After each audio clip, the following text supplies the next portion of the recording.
Amém? Provérbios 8, 13 diz: o temor do Senhor é aborrecer o mal, a soberba e a arrogância, e o mau caminho e a boca perversa aborreço. Amém. Irmãos, essa passagem bíblica, já tão antiga, conhecida, antiga é uma força de expressão, né? Toda a Bíblia é um livro antigo, porém é o livro mais atual de todos os tempos. Então, esse provérbio, ele vai combinar com a vida de grandes homens levantados por Deus. Em suma, ele diz: o temor do Senhor consiste em aborrecer o mal. As pessoas dizem que temem a Deus, mas se nós fôssemos ver várias outras passagens bíblicas, vão estar concordando que quando você diz temer a Deus, Deus representa o bem. Aquele que diz temer a Deus, ele tem que se opor ao mal. Não é isso a realidade da história? Quando nós dizemos que amamos alguma coisa, às vezes temos que odiar a outra. Jesus contou assim: olha, não se pode servir a dois senhores. Não tem como. Ou você vai amar um e aborrecer o outro, ou vice-versa. Esse é o conceito também de servir a Deus. Quando você diz que ama a Deus, automaticamente você passa a abominar tudo aquilo que não está incluído nesse culto a Deus. Não é exatamente isso que acontece? Qual é a verdade para nós? A verdade é o Evangelho do nosso Senhor e Salvador Jesus Cristo. Você compactua com algum outro tipo de culto? Não, você abomina qualquer outro tipo de culto, qualquer outro conceito religioso. Você não adota uma política de amizade que seja com os bonecos da idolatria romana. Aquilo para nós é o quê? Abominação. Você não admite que se invoquem os mortos, como um dia muitos de nós já invocou, né? Porque a nossa retórica religiosa, a revelação real que chegou até nós, nos mostra um prumo, e tudo que está fora deste prumo recebe a nossa indignação. Nós detectamos como obra do diabo. E a Bíblia diz que nós, uma vez nos tornando filhos de Deus, recebemos o poder para desfazer as obras do diabo. Nós, cristãos, precisamos entender bem o nosso caminho, o que realmente Deus tem conosco no planeta. Senão, nós vamos chegar ao final de uma caminhada, ao final de uma vida, ou ao final de um ministério, a um final, seja de uma forma ou de outra, e vamos bater no peito como muitos que estão iludidos e enganados. Eu tenho 50 anos de igreja. Eu já servi Jesus durante 50 anos. E Jesus está olhando do lado do céu e está dizendo assim: cadê o teu serviço? Eu não estou enxergando serviço nenhum. Tem muita gente iludida, tem muita gente confusa, tem muita gente dizendo Senhor, Senhor, mas Jesus falou: naquele dia dirão Senhor, Senhor, em teu nome fizemos, acontecemos, etc, etc. E eu lhes direi: apartai-vos de mim, nunca vos conheci. Aqui a Bíblia está deixando algo que, se nós examinarmos a vida de João Batista, vamos achar isso aqui. João Batista temia a Deus? Temia. Ele aborrecia o mal? Ora, basta olhar a pregação dele, vai ver que ele está se levantando contra um conceito maligno. Em vários episódios, em várias situações. Jesus temia a Deus? Ora, nós vamos ver ele se levantando contra uma série de situações. Mateus 23 é um retrato claro da indignação de Jesus, em que ele temia a Deus e queria aborrecer o mal. em que ele chama os fariseus e os escribas de hipócritas. Diz que eles com o mosquito engolem o camelo, que eles fazem um discípulo e transformam em 2 vezes mais filhos do inferno, pior do que eles. Ora, Jesus não está na dele, ele não está estático, ele não está parado. Ele está se movimentando e ele está se levantando contra o mal. Há um episódio numa passagem do Evangelho que os discípulos, um pessoal que rodeava Jesus, falou assim: olha, foge, porque Herodes quer matar você.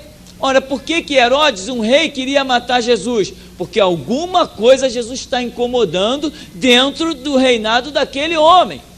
E Herodes era um santo homem? Herodes andava na verdade? Não. Enfim, todos aqueles que andam nas trevas se sentirão incomodados com a luz. E se você teme a Deus, é porque você vai andar na luz. E a Bíblia está dizendo que esse temor que você tem a Deus, ele consiste, ele é, diz essa versão, aborrecer o mal. O que é o mal? Se você parar para analisar o que é o mal, meu irmão, você vai ver que justifica o que aconteceu com aqueles homens do princípio. A sombra de Pedro curava. Por quê? Porque ele temia a Deus e aborrecia o mal. Os aventais de Paulo até operavam milagres. Por quê? Porque ele temia a Deus e aborrecia o mal. Estevão causou um reboliço. Tiago causava reboliço. Filipe, aqueles homens, por onde eles passavam, com o temor a Deus que tinham e aborrecendo o mal. Lembra que Pedro chegou lá em Efésios e disse: não são deuses os que são feitos por mãos humanas, e causou um tumulto terrível, que quiseram acabar com ele, porque grande é a Diana dos Efésios, diziam os Efésios, e Paulo está dizendo: não são deuses o que se fazem com as mãos. Ele passou num lugar lá que tinha um altar ao Deus desconhecido, e ele começou: é esse aí que eu estou pregando, esse vocês não conhecem. Então a verdade de Paulo, que temia a Deus, começou a demonstrar para aquela cidade que eles cultuavam um monte de Deus, mas o verdadeiro para eles era desconhecido. E nós, que discípulos somos, se tememos, como diz a Bíblia, o temor a Deus, o temor do Senhor é aborrecer o mal. Irmão, deixa eu dizer muito claro. Não sei quantas vezes já disse, não sei quantas vezes vou dizer ainda. Pouco me importa quantas vezes eu vou falar isso. Você tem que aborrecer o mal. Não tem jeito. Se quem anda em trevas não se sente incomodado com você, você não está aborrecendo. Aqueles homens foram perseguidos por quê? Foram caluniados, eram considerados marginais, eram caçados, revestidos de pele de ovelha, jogados nas arenas para os cães, os tigres, caçarem eles ali dentro da arena e servirem de espetáculo. Por quê? Porque eles compactuavam? Porque eles concordavam com ideias? Não, Jesus Cristo disse que a nossa palavra tem que ser sim, sim, não, não. E o que é o sim, sim e o não, não? É o que ele diz na Escritura. O sim, sim é o que Jesus diz que é sim. E o não, não é o que Jesus diz que é não. A nossa palavra tem que ser igual a dele, uma vez que nos dizemos discípulos dele. Então, o temor a Deus consiste em aborrecer o mal. Você não pode concordar com nenhuma injustiça. Aliás, Mateus 5, 6. Bem-aventurado o que tem fome e sede de justiça. Os conceitos de um discípulo, eles são muito radicais. Por isso que eu sempre falo aqui, não tem evangelho de paz e amor. Não tem como. João escreve dizendo que aquele que constitui-se amigo do mundo é inimigo de Deus. A Bíblia diz que o mundo jaz no maligno. E Jesus diz que nos tirou do mundo, nos comprou com o seu sangue. E ele diz: vós não sois deste mundo, como eu deste mundo não sou. O reino de Deus tem conceitos terríveis, fantásticos, maravilhosos, que este mundo jamais os aprovará. A lei que deveria estar regendo este mundo é a Bíblia. A Bíblia é o estatuto de Deus para a humanidade. E o que os homens fizeram? Botaram a Bíblia de lado e criaram as suas próprias leis, os seus conceitos. A Constituição brasileira deveria se chamar Novo Testamento, Evangelho de Nosso Senhor e Salvador Jesus Cristo.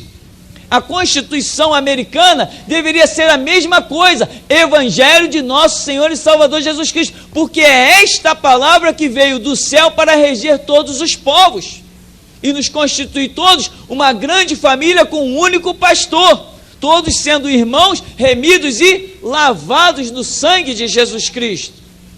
Nós seríamos um único povo, porém, cada nação, cada um criou o seu próprio Deus, criou as suas próprias leis, e você e eu, nós temos uma regra que sabemos que é a regra verdadeira e única para a humanidade. Se nós quisermos andar nesta regra, nós vamos nos tornar marginais diante de outras regras. Uma vez que nós tememos a Deus, nós estaremos aborrecendo o mal, mas o mal que nós estamos aborrecendo é bem para muitos que estão desfrutando dele, estão usufruindo dele.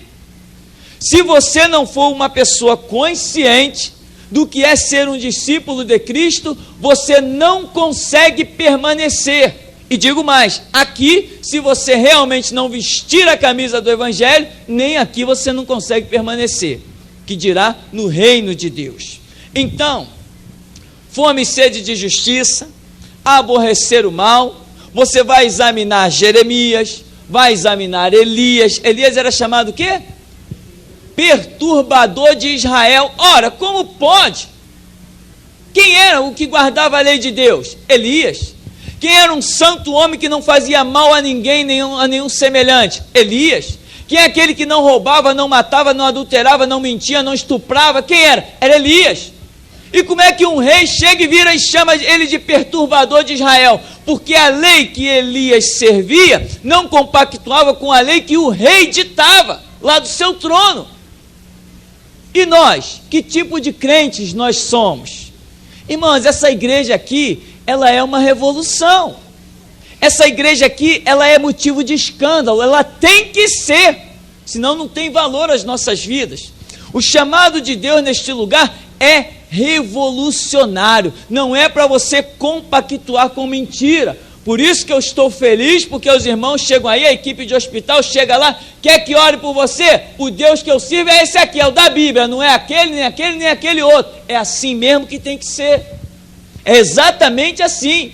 Entrei numa casa aí há um tempo atrás, quando eu cheguei para orar pela pessoa, eu fui logo dizendo, olha, eu vim aqui orar, mas primeiro eu quero deixar uma palavra da Bíblia, para deixar bem claro que o Jesus que eu sirvo, não é o Jesus da rosa, do sal, do sabonete, não é esse Jesus que eu sirvo. Nós temos que detectar o que é mal e nos levantarmos contra o mal. Não adianta você achar que pode ficar no teu canto e se dizer um discípulo de Jesus Cristo. O reino de Deus é de movimento. Jesus Cristo disse, ide. Você tem que se mexer. E você tem que se mexer como? Desfazendo as obras do diabo. Jesus Cristo disse o quê? Eis que vos dou poder para pisar serpentes, escorpiões, toda a força do diabo, nada vos causará dano algum. Ele nos deu poder. Para quê? Para eu ficar sentadinho em casa vendo televisão, esperando alguém bater na minha porta? Não, ele já não disse, ide. O movimento é meu. Ide. Desfazer as obras do diabo. Sou eu que tenho que detectar aonde essas obras estão. Deus vai me dar as ferramentas, Deus vai me dar as condições, e eu vou me levantar contra Satanás e desfazer as suas obras. Diga-se de passagem, elas outras se encontram atrás dos púlpitos. Principal lugar onde vidas estão sendo destruídas são através de pessoas de Bíblia na mão, atrás de púlpito, em lugares com fachada de igreja. É isso que eu vejo. Se outros veem diferente, cada um tem a sua visão, eu tenho a minha. Então, você teme a Deus? Que prova nós temos que tememos a Deus? Ah, todo domingo eu estou na igreja. Isso é prova de que eu temo a Deus? Não é, isso não é prova suficiente. Quando realmente eu, em nome desse Deus, que é a justiça, que é a verdade, eu me levanto contra a mentira e contra a injustiça, aí sim eu estou provando que eu temo a Deus. Observa o que diz Provérbios 8,13, que ele diz assim: temor do Senhor é aborrecer o mal, a soberba, né? Arrogância, mau caminho, boca perversa, eu aborreço. Então ele está dizendo que a soberba. Quanta gente soberba, batendo no peito, eu tenho dinheiro, eu tenho carro. Você tem que dizer assim, meu chapa, você tem dinheiro, tem carro, você não é nada, você não vai no esterco. Vai ficar de cara feia? Que fique, mas isso é que consiste em aborrecer o mal. A Bíblia diz que Deus dá graça aos ele ouça, quer deixe de ouvir. Se um dia ele estiver queimando nas chamas do inferno, ele saberá que alguém falou a verdade para ele. Isso é que interessa, e você ganha o teu galardão, a tua coroa está guardada. É assim que funciona, meu irmão. Não interessa se o cara é juiz, é advogado, não interessa se ele mora na mansão na Barra ou se ele mora no alto do morro, não interessa se ele mora debaixo do viaduto. Olhe para as pessoas como sendo uma alma carente de Deus e acabou a história.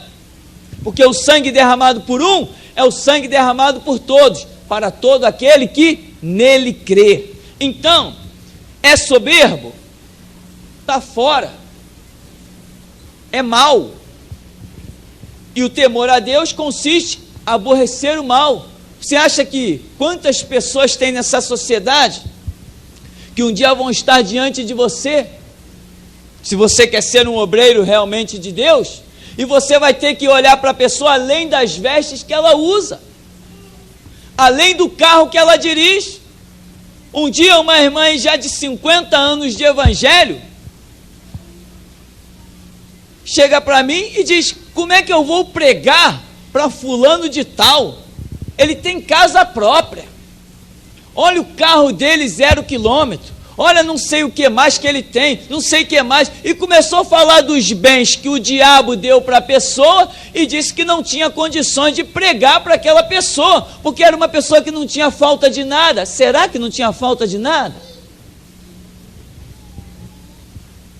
Será? Não tinha falta de nada, por quê? Porque tinha tudo de bem material, casa com ar-condicionado. É assim que funciona? E eu disse, então Jesus tinha que ficar de boca calada o tempo todo, que era um pobretão, disse que o Filho do Homem não tem onde reclinar a cabeça. Quem foi que disse que a minha pregação depende do que eu possuo? O que eu tenho em primeira mão é reino de Deus e a sua justiça. E com isso eu calo a boca de qualquer um, seja ele rico ou pobre. O Espírito Santo não paira sobre as minhas riquezas, o Espírito Santo paira sobre a palavra dele que está em mim. Então, conceitos errados. Se tem um soberbo, é mal, é um mal. Está aqui dizendo, você tem que demonstrar que os soberbos não herdarão o reino de Deus. Aliás, a Bíblia diz que por soberbia, Satanás, o querubim ungido, foi expulso. E ele diz ainda, soberba aí, a arrogância, né? A arrogância. O que é arrogância? O camarada, ele se acha, ele é o tal. Ele é melhor do que todo mundo. Às vezes ele pode não ter nem nada. A arrogância não depende dele ter alguma coisa. Ele não tem nada, mas ele vai sempre querer olhar para os outros de cima para baixo. Você tenta falar alguma coisa para ele, ele não, é arrogante. Ele já tem o conceito dele, ele não te ouve, ele te atropela, ele é o melhor, aborrece ele. Mostra para ele que o caminho dele está errado, os conceitos dele estão profanados. Você, como alguém que teme a Deus, vai automaticamente fazer algumas inimizades. Mas quando você realmente faz a obra, você dá ao Espírito Santo a oportunidade de trabalhar na vida do soberbo, do arrogante. Enquanto você está calado, meu irmão, o teu temor a Deus não foi bem explanado. Então Deus não tem a oportunidade de trabalhar na vida de ninguém. Um dia nós não fomos soberbos, arrogantes, prepotentes, donos de nós mesmos, mas alguém chegou e deu uma palavra, e nós quisemos resistir, mas quem pode resistir ao Espírito Santo? Por isso a Escritura diz, quer ouçam, quer deixem de ouvir, saberão que houve um profeta no meio deles, que ninguém resiste ao mover do Espírito Santo. Agora, Paulo diz, como ouvirão, se não há quem pregue? Tem que pregar. E aqui diz ainda, soberba, arrogância e o mau caminho. E vou juntar logo aqui, e a boca perversa eu aborreço. Mau caminho e boca perversa, pode juntar isso aí no mesmo pacote. Tem muito crente, ainda mais no alto de morro, aí a gente faz peneira que não sei quantos passam, que tem medo. O cara é traficante, que me interessa que ele é traficante? Eu sou servo de um Deus vivo. Eu aborreço mesmo, não compactuo e acabou a história. Eu sirvo é Cristo, derramou sangue por mim, e ele disse o que? A porta que eu abro ninguém fecha.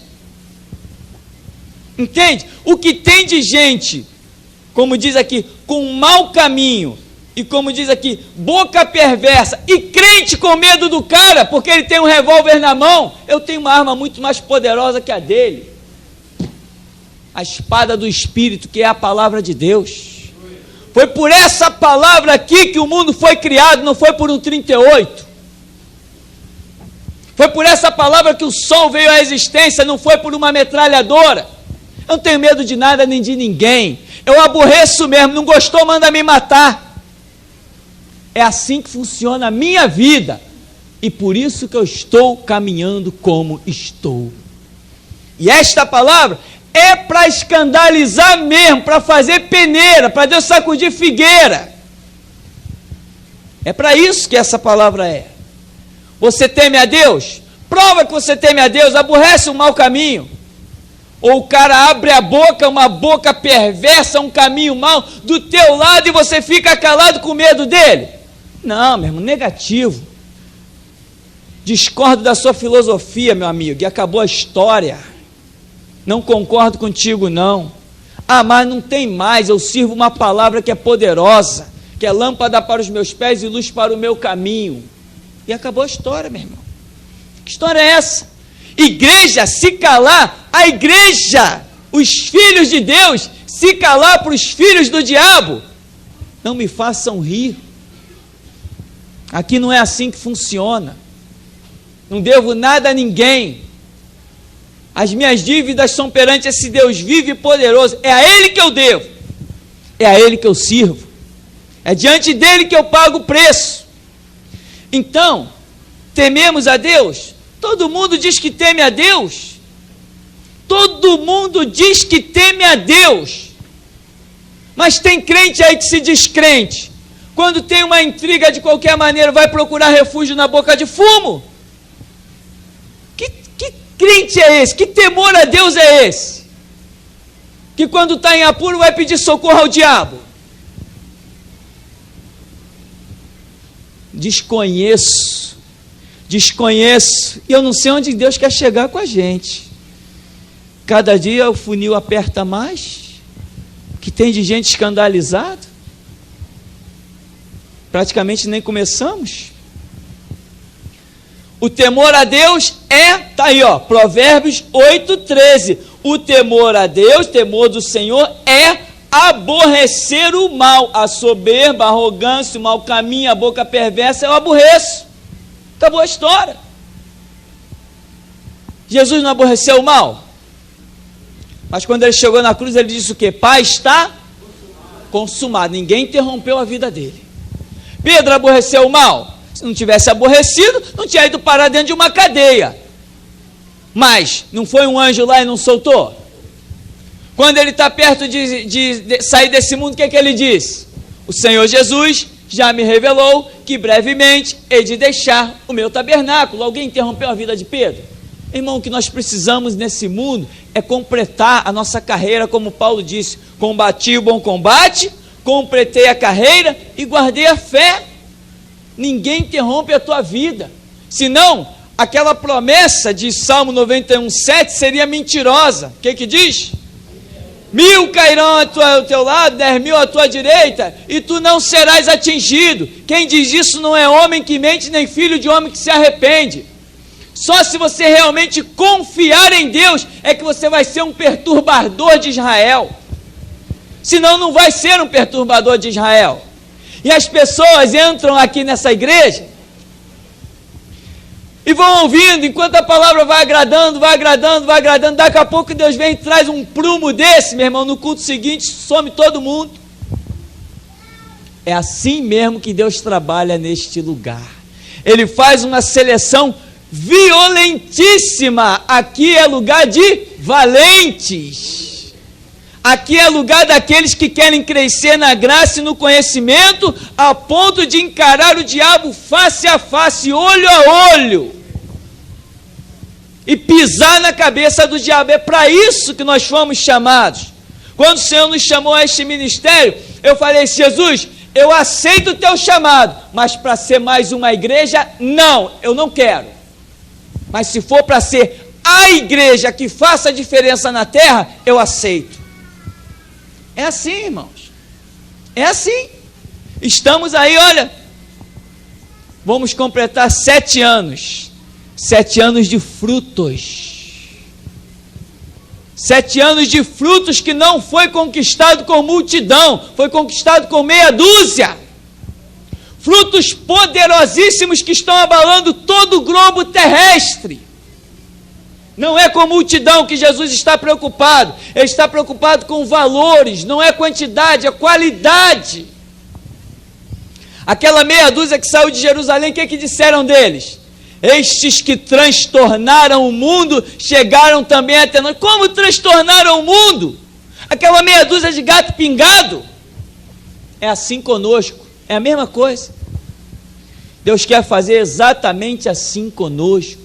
Nós temos ouvido Deus neste lugar.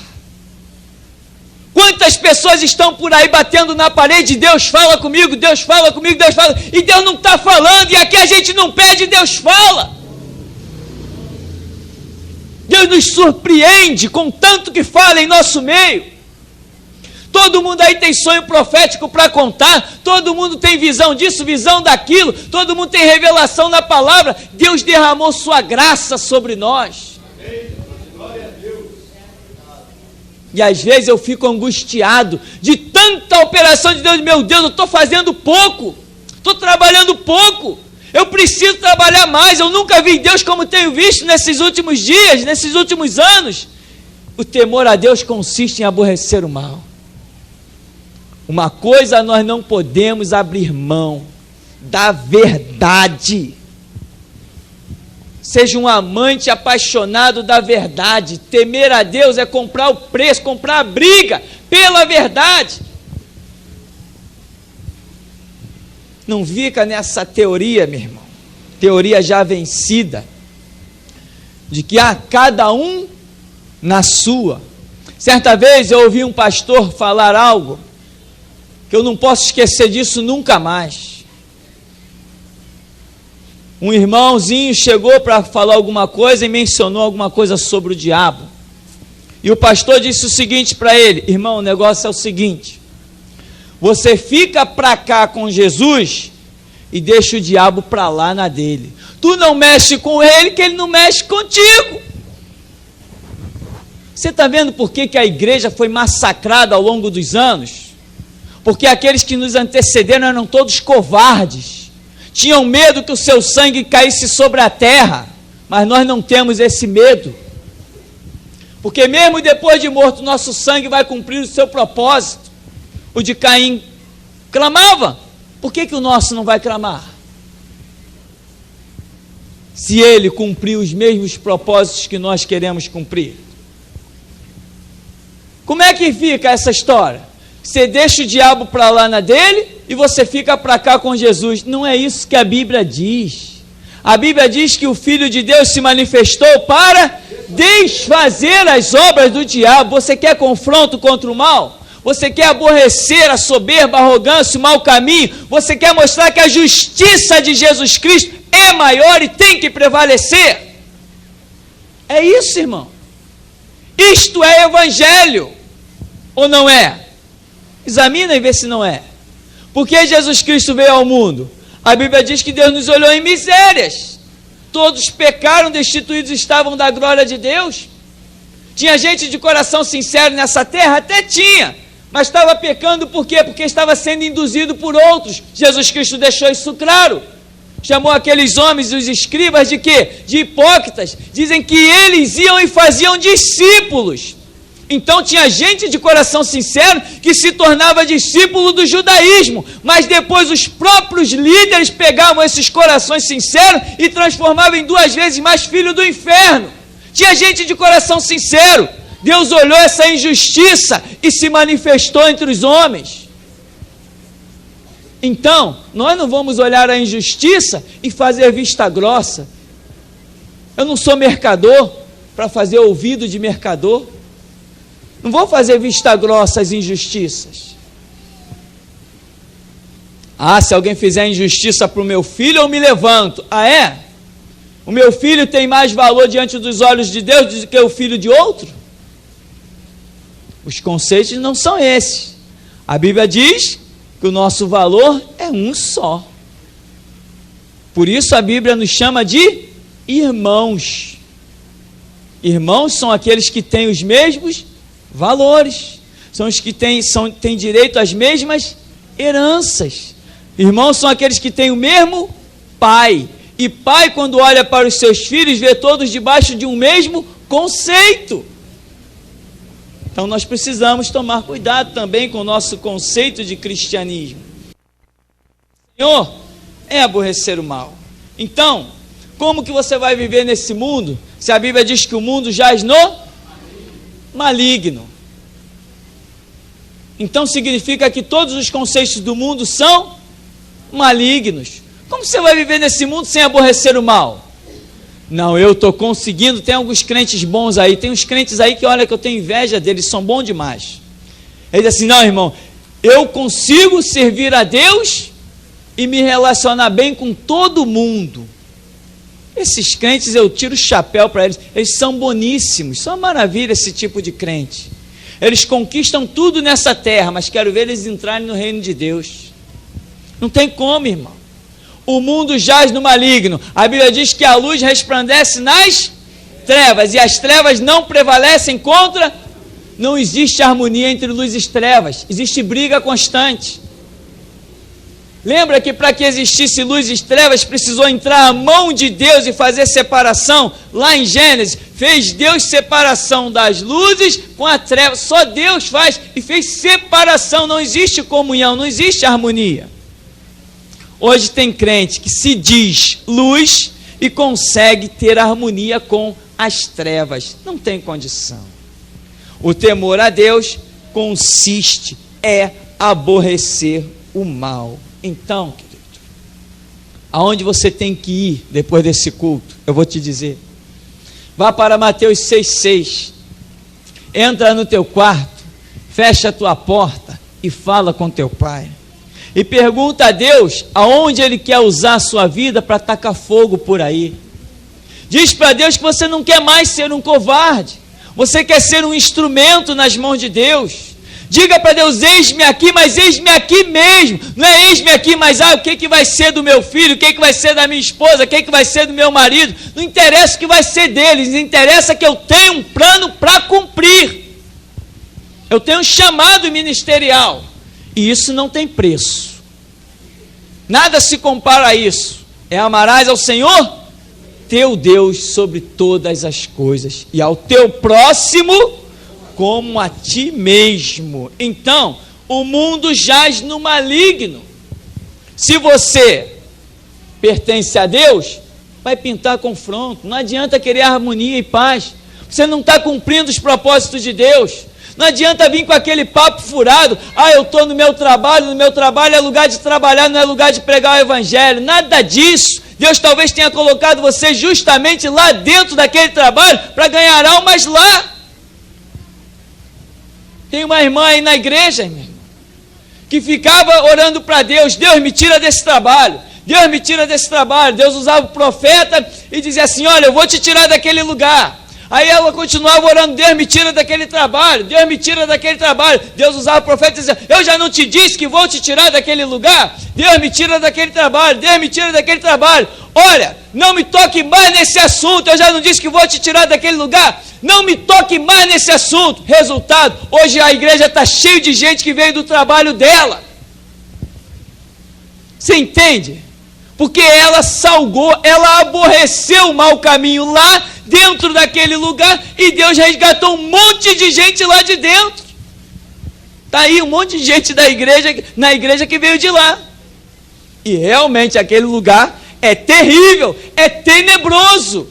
Mas quem é o sal da terra? Quem é a luz do mundo? Quem é que faz diferença? Então, meu irmão, nós estamos aí para isso. Foi discriminada? Claro. Todo mundo recebia promoção, menos ela. E daí? Quem quer promoção dos homens? Quem precisa de aumento salarial? Qual é o crente que precisa disso?